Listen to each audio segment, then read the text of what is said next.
I'm a little bummed out. I was really hoping that Glass would have put that together. The moment that he's seen that diagram of the orbits and all the planets, I was really hoping it would click for him. The idea of that retrograde motion just click right there. He sees it and goes, "Oh, I know what this means. That makes sense to this."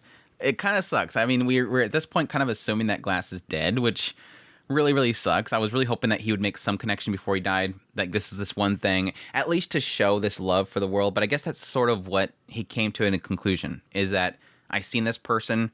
He risked everything for the idea of trying to bestow this knowledge to change the world itself, to bestow something that will change people's perspectives, something to love the world in his final moments. I did this thing for the world.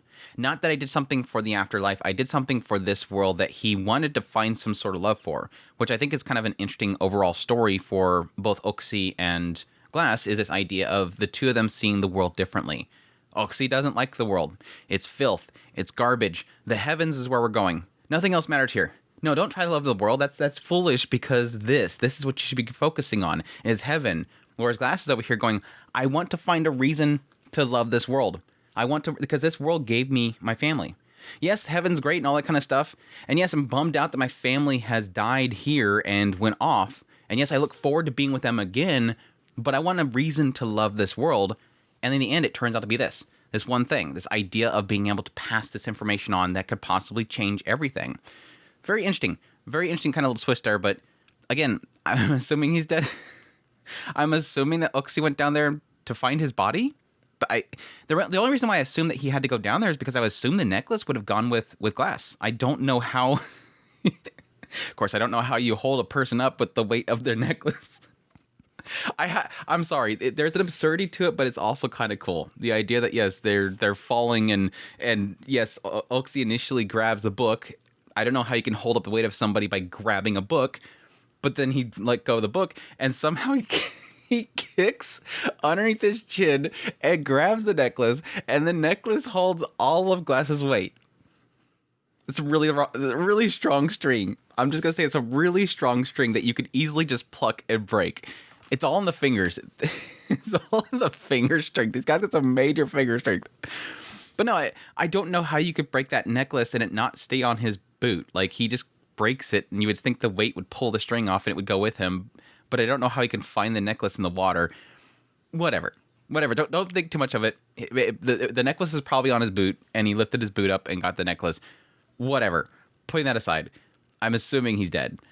I know Glass can probably pop up later. I'm guessing what Glass figured out is just going to be passed off to Baton.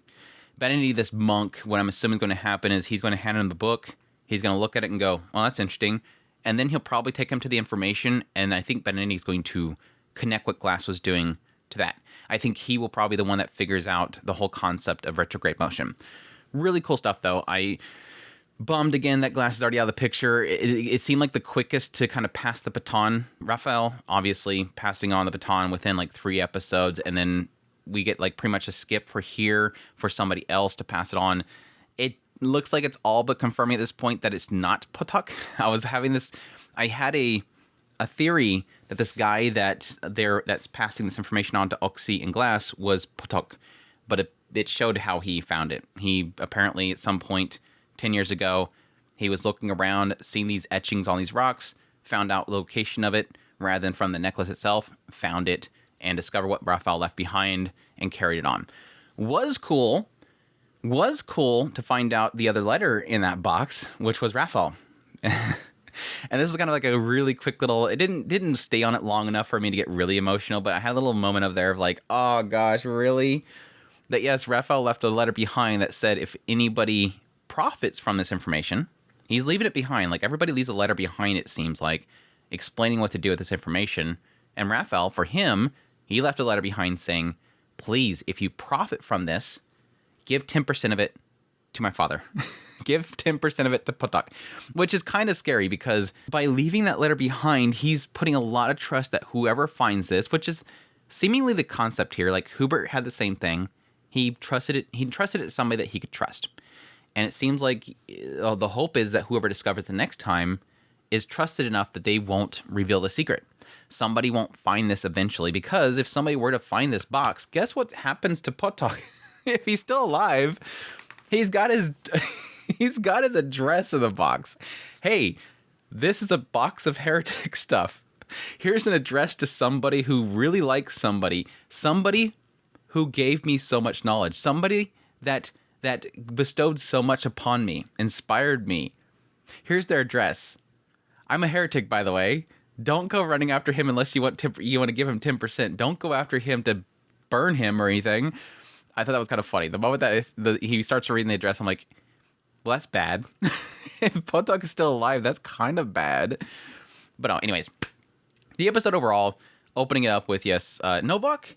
Interesting little scene early on with Novak, because this sort of gives us that continued hint here that even for Novak, he still has to deal with the idea of being branded a heretic. The opening segment is kind of one of those moments where it's like someone is strong-arming him with the idea of being branded a heretic. Like, oh man, why would you bring me here? Isn't this guy's job? And this guy Damien's like, hey, you need to work on your attitude. You're serving God here. You're supposed to defend the faith. Complacency is inexcusable. Really shaped up Novak quickly. Like, oh yeah, I didn't mean it that way. Don't brand me a heretic. Like, even for Novak, he's constantly having to deal with this idea of somebody going, you're not working hard enough. That's a bad thing. Don't be complacent. Something bad's gonna happen. It's kind of dirty in that regard. It's very, very dirty. It's like every system. It's like it can have good that comes out of it, but in the end, if it's used for evil, if it's used to control people, in the end, it turns into something that's just unhealthy. But yeah, they end up making their break for it. This heretic guy ends up saving Oxy. Very interesting little encounter there between Oxy and Novak, because we kind of point out that Oxy is he's very good at looking at stuff and seeing stuff and being able to use that in fighting. Even then with Novak, it's like this dude's bad news. Even for Oxy, he's like, no, this dude's bad news. If I fight this dude, I'm dead. So probably not. Oh, I got a kick out of the fact that when he gave up to Novak, I guess this is kind of one of those little perspectives of Novak and how he's not by the rules. This is a guy that's, again, he's outside of their order. He hasn't like devoted himself or whatever. He's a mercenary that was brought in by the Pope. And so yes, when this situation comes up where he's surrendering, Oxy's surrendering, he's like, oh, wait, you volunteered surrender? Crap, what do I do then? He's opened up this book. Like, he's literally, they just had a fight and he's like, use your own discretion. Menduxai. That's troublesome. Like, that makes it harder. I have to make up my mind. I guess I'll kill you. It's just dorky. Talking about how he's gonna get in trouble if he uses too many arrows. I like Novak. He's supposed to be the bad guy, but he just kind of works. And again, I'm really kind of curious if they'll do something really cool with him. It just seems like he's gonna be a character that's gonna continue on, and hopefully they do something really cool with him. But yeah, the heretic takes this shot. Again, this is the passing the baton stuff. I'm giving this off to you. Please take care of this. Again, having two baton passing this episode, one from that and one from Glass. But yeah, the rest of the episode is pretty much centered around Oxy and Glass's perspective on the world itself. Because again, we've established before, Oxy believes that the world is nasty. It's just dirt. And even though Glass in the previous episode was trying to give him some sort of hope in this world, obviously that didn't click for him. Obviously, still not really connecting anything there. Nope. Still not looking upon the sky. It's a bunch of eyes. I like that kind of idea there of gazing upon the stars and it just being nothing but the heavens staring down at you. I can sort of see it.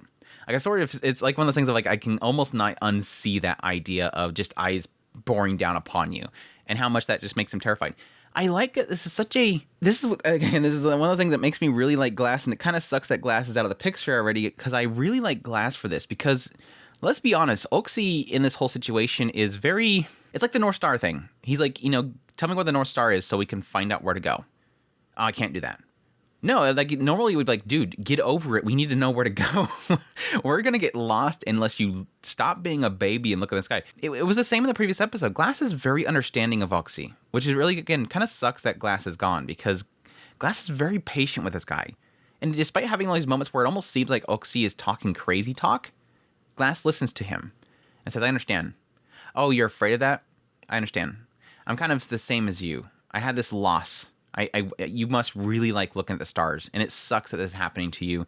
I had the same thing. Had this loss. I wish I could see my family again. Oh, well, no, that's not the same. You lost your family. This is childish compared. No, it's important to you. Just like that was important to me. This is important to you. It's equal. It kind of goes in that whole realm of like, do you tier list your suffering? Just because I've lost a dog doesn't mean I am less impacted than you losing a mother. In most people's eyes, yeah, losing a mother is way more important than losing a dog. But a dog might be more important to you. That was your thing. That was a thing that you loved. It was special to you. If you lose a handbag versus somebody that loses a car, it's no different. Handbags sometimes can cost as much as a car. Let's not use that example, Andrew. Anyways, point is, he's not trying to downplay Oxy's loss by using his own. He's trying to relate, but he's not saying you're less than me just because you've lost something that most would see as not as important. And again, Oxy's perspective on not being able to gaze at the stars is almost childish. What? Look up. I mean, even if you're not looking up, you're still going to see stars because you're walking forward. You can't see ahead of yourself without seeing stars. It's just merely his gaze, the center focus of his eyes, looking up, terrifies him. He's afraid of it. This priest that he talked to in the past messed him up bad. But again, I still understand the concept of it. Again, I really do like the visual they give in that moment of just the eyeballs. And they showed it in the previous episode. Just the eyeballs. All these eyes peering down, looking upon you as a stain. It's literally almost like the gaze of a father that is disappointed in you, looking down upon you like, ew, you're dirty. You lousy sack of crap. But it all kind of leads into Glass's perspective, kind of seeing how they both see it differently for the world itself. And the idea that Glass himself sees that, yes, he didn't want to like this world. The world itself took his family from him. I think they said it was something about the plague. In the previous episode, he's the only one that survived. He tried to take his own life. He failed it. That's why he was branded a heretic. He recanted, but he's, continuing on with his life. And in the previous episode, he was trying to search for something to love about the world, and that was really in this Mars that's moving around, this circular rotation, how it's a perfect circle, and it was giving him hope. And I thought at the end of the previous episode that he had given up on the world again. And it seemed like he did. He says, yes, I don't want to like this world. And I was trying to find something. And right here, he's admitting the reason why he was trying to not deny the world is because the world gave him something. He wanted to view the world positively because it gave him something that he loved, which was his family. And again, right back to Oxy. No, you can't do that. It's all about heaven. Don't worry about here. Why would you worry about here? And again, that gets in the idea of the perspective of people that want to grab on and hold on and believe in this idea of an afterlife. But the fear that comes from that is somebody not really believing there's any reason to exist here. Why give any purpose here? Why work hard here? Why give any hope to here when you're just going to die soon? And that's what Glass sees at the end. You don't look like you want to die. You don't look like you want to give up on this world yet. I'm passing it on to you. You have doubts in yourself with doing anything with it, but I'm giving it off to you because you look like you want to hang out longer. You look like you don't want to give up. And I'm about to die. Both of us shouldn't die. You carry this and go on. It's a really cool concept. Again, it's Glass in the end finding some hope or desire for the world itself. And that is in passing this baton, just like that heretic did. He had some hope in here, so it's obviously a good reason for this information. Very cool stuff. Despite the fact that Glass didn't see anything in that box that he cared about. Again, my thought there was that the moment he opened that box and seen that diagram that Raphael made, that orbit, it would click for him. But again, that's me knowing what that means. He doesn't. Glass still has the concept of the Earth being the center of the universe, so it doesn't work for him. He doesn't know what it means. He just sees circles. That could be a diagram of a gear. That could just be a wheel. Who knows? Like a weird multi-layered wheel.